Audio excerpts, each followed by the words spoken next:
what was that like maneuvering in this industry as an artist and having to be humble? And were there any times that you, after you got on, were there any times that you felt like this shit wasn't for you, or did you just say, you know what, I love it, this is what I'm gonna die to do? Yeah, I feel like I was tired, but I didn't feel like it wasn't for me because this is the only thing I know how to do. Yeah. You know what I mean? Like, did I want to stop? Sometimes, yeah. You know what I mean?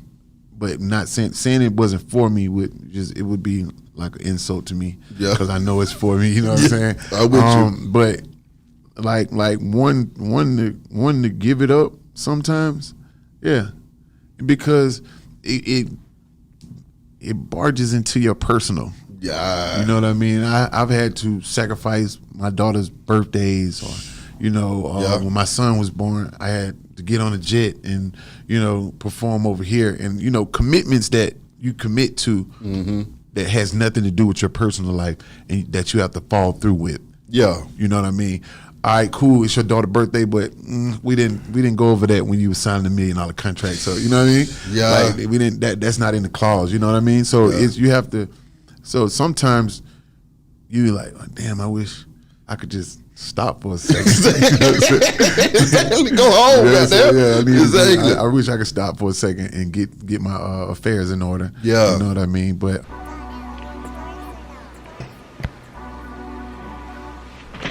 What it do? It's your boy Donnell Torres, and we back again with another video, man. And today we're gonna be going over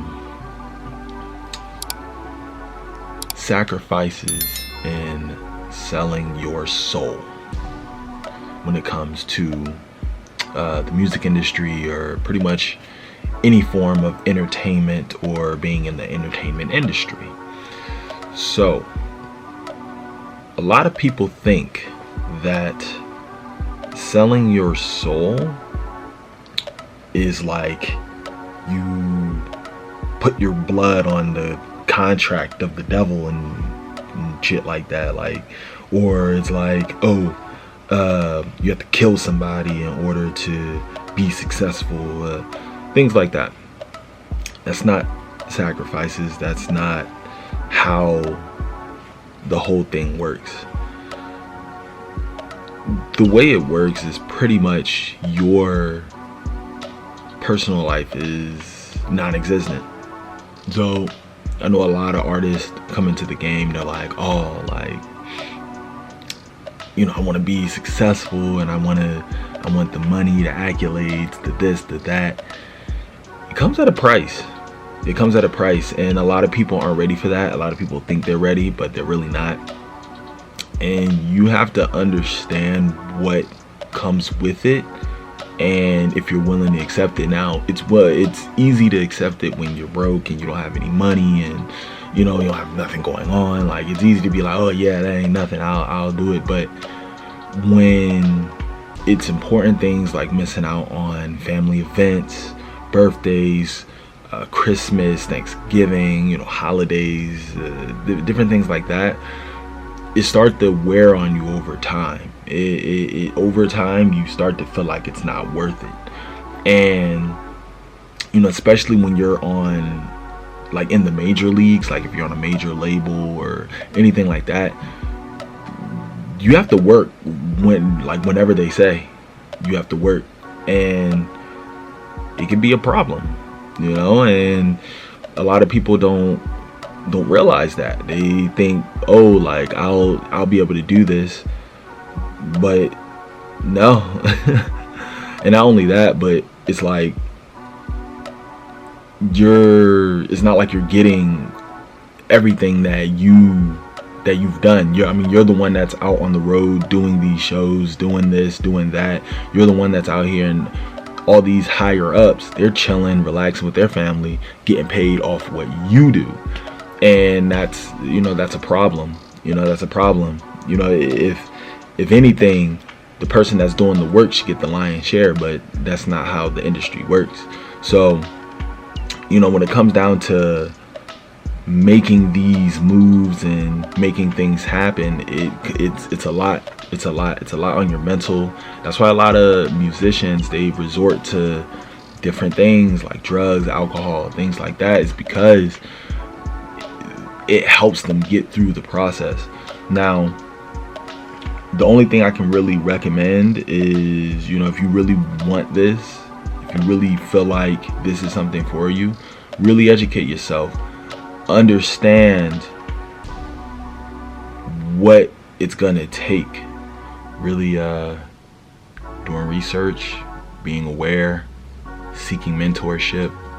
If you can't get any sort of mentorship, because I know it's difficult with successful artists, you can't really just hit them up and be like, hey, what's your advice? Look at interviews. That's what I do. I look at interviews. I study how these artists emotions are, how they feel about the industry, how they, you know, see how they see things through their lens, and that will kind of give you an accurate description of what it's like. So you just have to really be open to absorbing information. That's really the only way. It's really the only thing you really can do if you don't have any sort of mentorship, is really just gathering information and absorbing it and storing it in your mind. Like, okay, I know if I do this, this, and this, the outcome will be this. So as long as you have awareness of what you're doing and what's going on, then you'll be fine. But yeah, that's really just the way the game works. You know, you have to take the good with the bad. And a lot of people only want to see the good, but they don't want to pay attention to the bad. And when the bad comes, it hits heavy. So it's a lot. It's a lot. It's going to take a toll. So you just have to be prepared for that. And if you're prepared for that, you're good to go. But yeah, man, that's sacrifices. Selling your soul is pretty much selling your personal life, because your soul is your personal life. That's the essence of who you are. You know, when you go out, hang out with friends, and you know, you talk to people, you hang out, chill, you know, you know, time with your significant other, that is essentially your soul. That is your well-being. If you don't have that, then it's not worth it. You know, you know, for me anyway, it's not worth it. Is it worth it for you? Let me know in the comments. Anyway, man, that's my video for today. I just wanted to, you know, speak on that a bit. And make sure y'all like, comment, subscribe to the channel, man. And as always, stay true, stay heard. I'm out.